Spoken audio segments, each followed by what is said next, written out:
Okay, so we're on step 5, and just like we did with the quacks, we took the quacks and kind of built what I call a string or a stair step of volume pressure to get kind of a realistic string. I mean, we're going to learn to put more voice in it later. So now we're going to take the basic tuka and start to build a rolling feed call.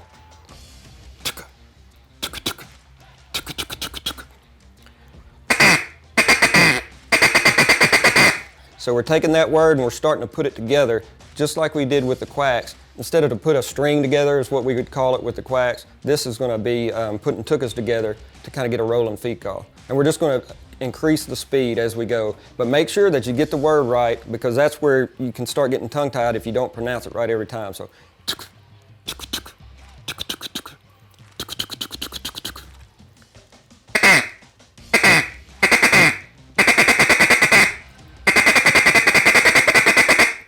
I'm using the word tuka there. You can use duga. Anything that will get those syllables out and that air pressure out to hit your hand right, that's the word that's most comfortable for you is what you need to use.